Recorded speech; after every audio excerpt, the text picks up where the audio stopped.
I know Maurice McLean reminded me, or was it Willie Moe, reminded me that one summer we never lost a game. Which means we beat you too. Well, you know, you can't be perfect all the time. Like, but I tell you what, you and I had some games. We have some better games. Regardless of who won, there was some games at Homewood Flossmoor High School under the lights. Yeah. Packed stands. People would just be driving down Kedzie and see us playing and just pull in. I should have been charging at the gate. I missed out. Because the people came to see us play.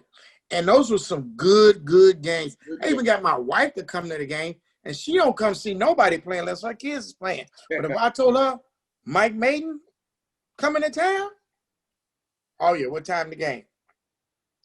You know, because it was good baseball. Yeah. When it was all said and done, we got air free ball. We had pitching. Definitely had catching. We had draft picks catching. Yeah. You know, you kept a catcher. You know, I kept a catcher. I mean, we had pitching, we had outfield play, we just had it all. So it was entertaining.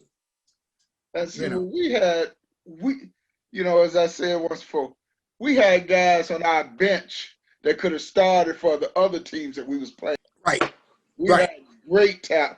I mean, again, back there when we coached, when we did it, today they call it travel ball. We called it tournament ball. I umpire travel ball. Travel ball sucks. I mean, unless, now the only travel ball and it's not even really travel ball, but the perfect game, but you know, those are like showcases, and you have a lot of top talent at that, national talent. Yeah, but for the most part, it's about to pay the fee. You know, now they charge you $2,000-$3,000 to play tournament ball. You know, back when we coached, if you got $1,000, $1,200, that was something out of player. Right. Yeah, right. And then that would include your hotel and getting them to the game. These kids not being charged $2,000-$3,000 just as a registration fee. Then they got to get their own hotel, get there on their own, feed themselves, and guess what? It ain't even good baseball. It's just who could afford to pay the fee. I'm sitting there umpiring it. We didn't make no money out of it, but we reaped the benefits of some first-class kids getting an opportunity to go on and play baseball. Well, what they're doing too is they selling kids gonna give you 4-5 uniforms. You change uniforms, put your name on the back of the uniform. Everybody get their own helmet, that type of stuff. You know, damn a uniform. Give me some time. What I always sold my kids on, Mike, was the man next to them. Mm-hmm. You a star. This guy's a star. That guy's a star. Let's have everybody on a team be quality. You want to play with him. You know, Luke Heyer want to play with Rick Williams, who want to play with Rick Johnson, who want to play with Mike Anderson, who want to play with Chris Moore, you know, who want to play with J.R. Kennett. Kids want to play back then. It was kind of like the LeBron thing before LeBron made it famous, where you want to play with your guys that play at other high schools that you never played with during the season. But now we all on this team, and the only really black team we're going to play against is Mike Mayden. Other than that, we're in the car and we're on the road, and we're looking for somebody to beat up on.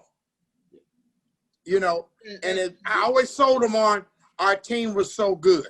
You know, here I got the best leadoff man in the country here. Play with him. He on Team USA. It's Marcus Nettles. You know, I always sold them on the next man. You know, are you good enough to play with Marcus Nettles? Are you good enough to play with Ozzie?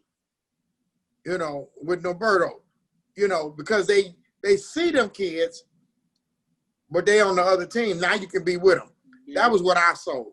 Yeah. And then when I'm with Dennis got the ultimate thing, no fee. I'm like, Dennis, nobody got to pay? I ain't gonna worry about it then. You make it happen. And he did. Yeah. But I mean, if a kid don't have to pay, and he playing with good people, now I got you on a good field. You playing at Homewood Flossmoor High School. Mm-hmm. And even when I had the Homerdome, you remember the Homerdome? Yeah, I remember the Homerdome, 103rd over there. 103rd across from the police station.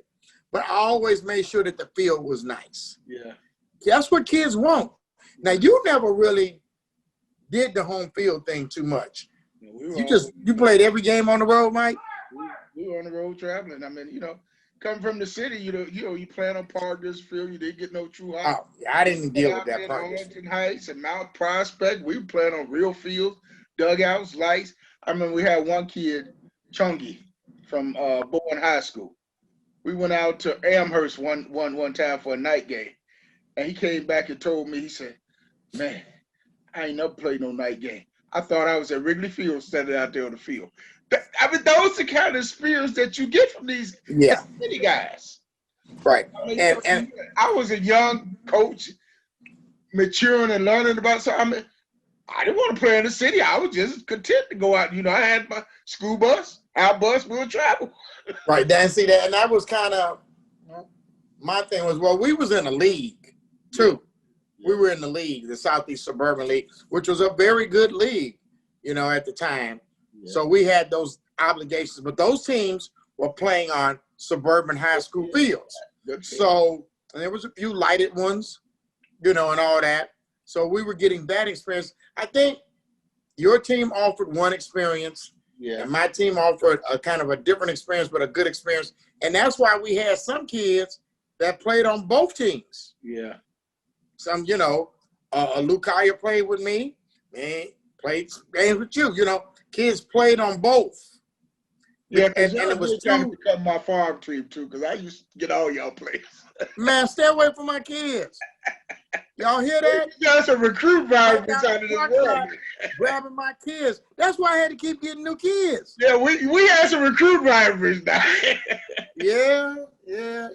All I had to do was reel out that schedule. Here they go. We go and play with Mayden.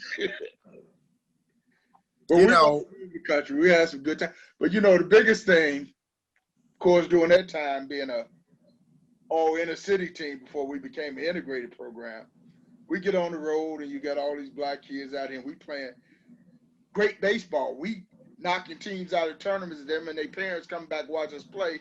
And then all of a sudden you get a championship game and you got them parents back there screaming and holler because you beat their team. All of a sudden that strike zone go like that on you, tighter than a quarter. And then for the other team, it's big. So I led the nation to get kicked out of games now because you wasn't going to cheat my team. Yeah. You even made me eject you out of a game one time. You got me. Why you made me throw you out that game, Mike? That was a college playoff game. You made me throw you out that game. I didn't even want to throw you out. Yeah, but you was mad at your team. So you're going to use me to motivate them dudes. You got to do what you got to do. Mike made me throw him out the game. I've learned from Bobby Knight. Throw a chair across the court? Yeah.